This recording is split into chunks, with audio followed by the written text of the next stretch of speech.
Hi, welcome back to the Intervention channel. My name is Steve Bruno, and the subject of this video is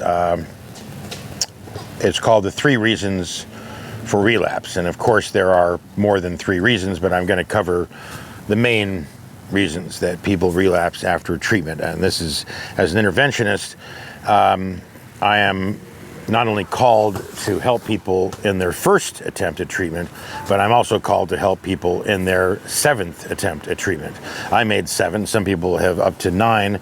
And so the families, obviously you don't want to spend the family legacy on treatment for your loved one.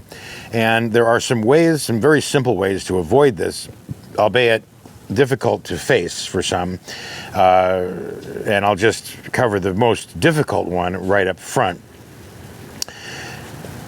which is to where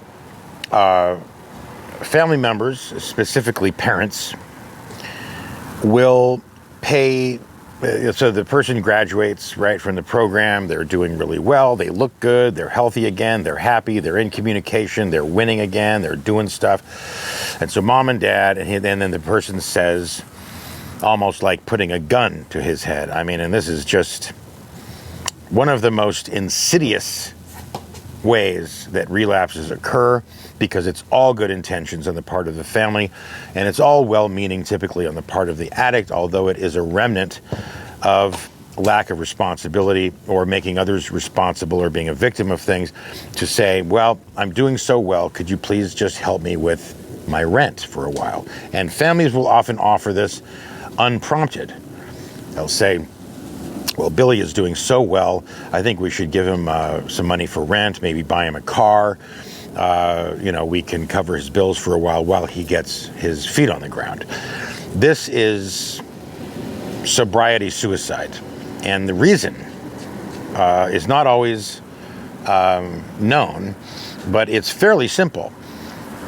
Any good program, whether it's 12 steps, Narconon, cognitive therapy, motivational interviewing, therapeutic community, whatever, any good program has as its overall goal to return the addict or alcoholic to a condition of responsibility for his life. That is the main shift that occurs throughout all of the therapy and all of the, unloading of past transgressions, resolving of past traumatic experiences. It is to do a couple of things: to bring the person into present time so they're not stuck in the past, and to return or rehabilitate the person's own sense of responsibility, combined with ethics, integrity, honor, identity, those sorts of things. So these are major components, of course, in any person's life. And the main thrust of any program is to graduate a person who is responsible for his life again. And people with high levels of responsibility are even responsible for other people. Parents of children they're trying to get into treatment, for example. People who have children and take care of them. People who recycle are trying to take care of the planet. People who are activists are taking responsibility even for people they don't know. Civil rights attorneys, you've got all kinds of responsibility, different degrees, levels of responsibility. But for our purposes, the only important thing is that the addict has now been rehabilitated to a degree. Let's say he or she has a 20-year addiction and he spends 3 months in a program. That's just a baby. That's not even a baby. It's just birth of a person who is beginning to be responsible. And then for the family to come in and say, you don't have to be responsible. We'll be responsible for you, right? We'll pay your bills. We'll pay your rent, is honestly the worst thing you can do. It's like, and I know it's well-intended and he deserves it and blah, blah, blah. It's like a bird kicking the baby bird out so that he can learn or she can learn to fly, and then immediately going down and catching the bird. The bird's about to fly, and then mommy bird comes and catches it and brings it back to the nest and says, so it's okay. You can just sit in the nest for a while and just kind of catch your breath.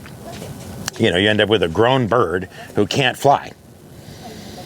That's what you end up with. You don't end up with a bird who says, I'm going to learn to fly, even though my mom is paying my rent and paying all my bills and helping me out and all this, I'm going to immediately go out and get a job. No, it's going to be like, fuck it. I might as well, go out and get a drink, go out and get a dub, man, go out and get a 20 bag, go out and get a teener, whatever. A teener being a 16th of an ounce of whatever it is they use. So that's one component of relapse, is to immediately take responsibility from the addict or alcoholic who is newly graduated. And we're going to have a second part to this video because I don't want it to get into being a 10-minute video, but it probably take a little bit of time to cover the subject. So go to part 2. You'll see the graphic at the end. I also want to mention in my book, More Than Hope, I cover this subject expansively, more expansively than these videos, and I cover most subjects that you'll find here in my book, More Than Hope. It's available on Amazon and Kindle. There's a link below.